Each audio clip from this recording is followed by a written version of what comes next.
परम आदरणीय मित्रों, अरविंद तिवारी का नमस्कार। आज मैं आप लोगों के बीच अपनी पुस्तक भविष्य निर्माण की एक रचना श्रवण के माध्यम से आपके साथ जुड़ना चाहूँगा। मित्रों, ये पुस्तक हमने 2 वर्ष पहले लिखा था और इसमें बहुत सारी रचनाओं को हमने लिखा है और आपसे मुखातिब हूँ आज अपनी उस रचना के साथ। और रचना के माध्यम से मैं संपूर्ण देशवासियों को एक ये संदेश देना चाहता हूँ कि हमारे विवाद का कारण कोई बहुत बड़ा नहीं होता। हमारे विवाद के कारण छोटे छोटे होते हैं। अगर हम उन पर थोड़ा सा गहराई से विचार करें तो सारे विवाद स्वतः समाप्त हो जाते हैं, लेकिन उस पर कुछ काम करना होगा। विवाद तभी खत्म होंगे जब हम उन पर कुछ काम करेंगे। ऐसे विवाद कभी खत्म नहीं हो सकते जब उन पर काम नहीं किया जाए। और अगर विवाद को बढ़ाने का प्रयास किया जाए तो थोड़ी सी हवा देने से विवाद बढ़ भी जाते हैं। और अभी जो देश की परिस्थिति है, जिस दौर से देश गुजर रहा है, या हम यूँ कहें कि अभी हम इस दौर में हैं, हमने सारी चीज़ों का आकलन करना आरंभ किया है तो हमें पता चल रहा है। तो मित्रों, हो सकता है हम अपनी जिम्मेवारी समझें ना समझें, लेकिन देश अगर सुरक्षित है तो हम सब सुरक्षित हैं, और अगर देश सुरक्षित नहीं तो हम सबों की सुरक्षा पर प्रश्न चिन्ह है। तो देश कैसे सुरक्षित हो, यह हर व्यक्ति को सोचना होगा। और हम अपने देश की सुरक्षा में क्या योगदान कर सकते हैं, ये भी हमें मूल्यांकन करना होगा और उस दिशा में प्रयास करना होगा। तभी हमारा देश सुरक्षित हो सकता है। और मैं कहूँ कि ये हमारी जिम्मेवारी है। हमारा देश कैसे सुरक्षित हो, ये सोचना और देश को सुरक्षित करना, ये हमारी नैतिक जिम्मेवारी है मित्रों। और अगर हम इस पर ध्यान देते हैं तभी हमारा देश सुरक्षित हो सकता है। तो हम छोटा छोटा सुधार अगर करते हैं अपने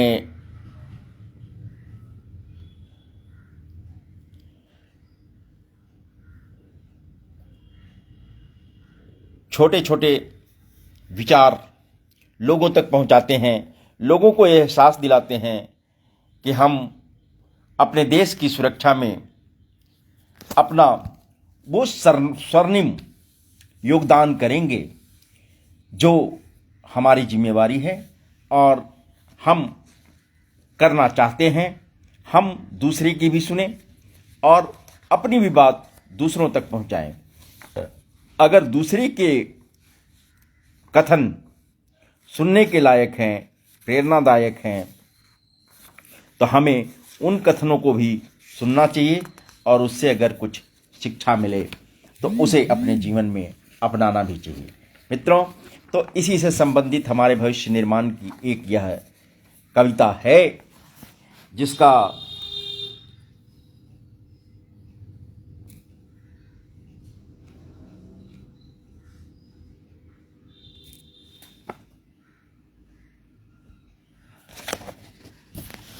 तो चलिए आप लोगों के बीच श्रवण कविता लेकर के, श्रवण शीर्षक है इस कविता का, आप लोगों के बीच हम रखना चाहेंगे। तो चलिए मित्रों।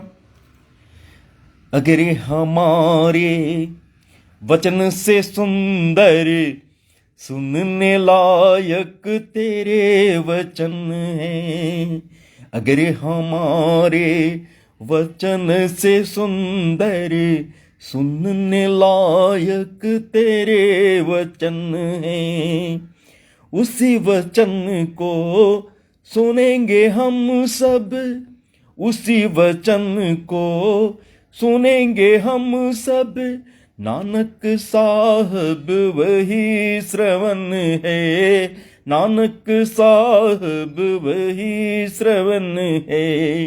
अगर हमारे वचन से सुंदर सुनने लायक तेरे वचन है, उसी वचन को सुनेंगे हम सब।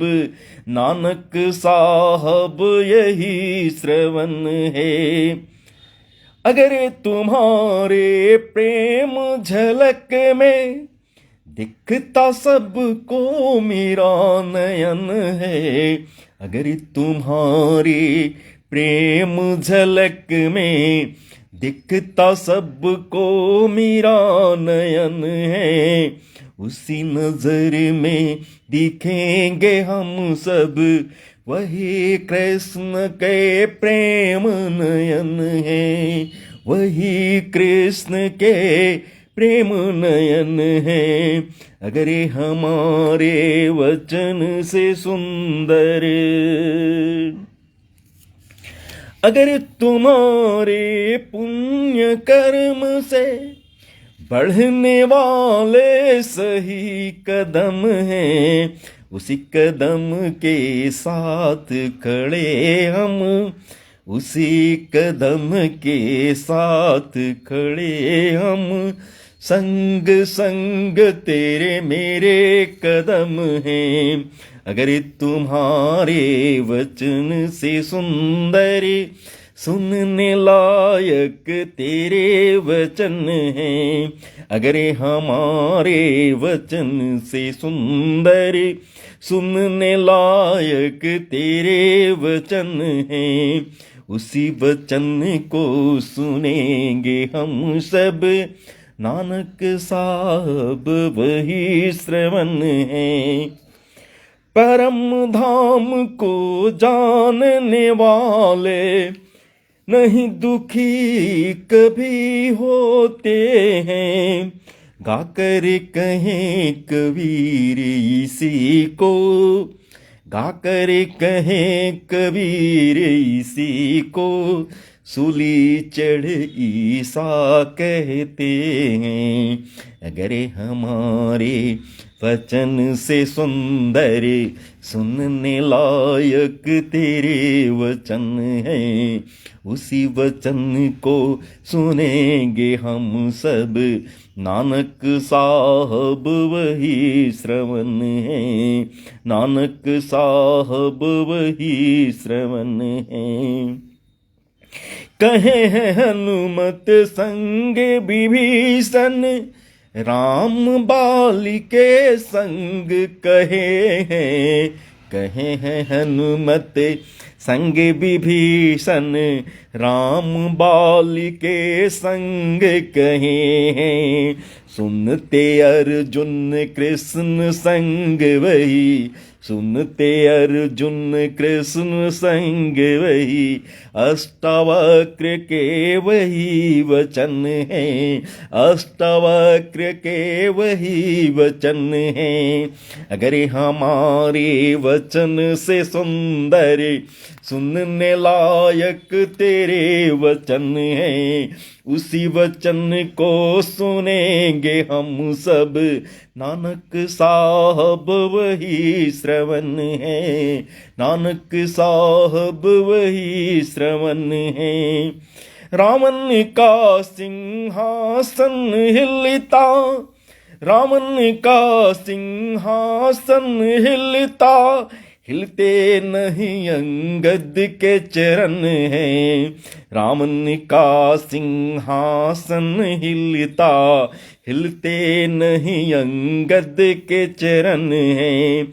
साथ साथ साथ जब खड़े तुम्हारे, धर्म साथ जब खड़े तुम्हारे, पग पग पर विजय वंदन है, पग पग पर विजय वंदन है। अगर हमारे वचन से सुंदर सुनने लायक तेरे वचन हैं, उसी वचन को सुनेंगे हम सब। नानक साहब वही श्रमण है, नानक साहब वही श्रमण है। अगर तुम्हारे प्रेम झलक में दिखता सबको मेरा नयन है, उसी नजर में दिखेंगे हम सब, वही कृष्ण के प्रेम नयन है।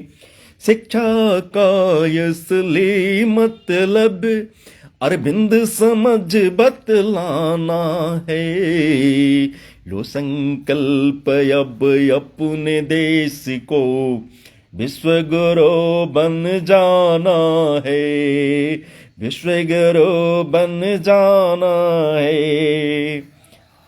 मेरे परम आदरणीय देवतुल्य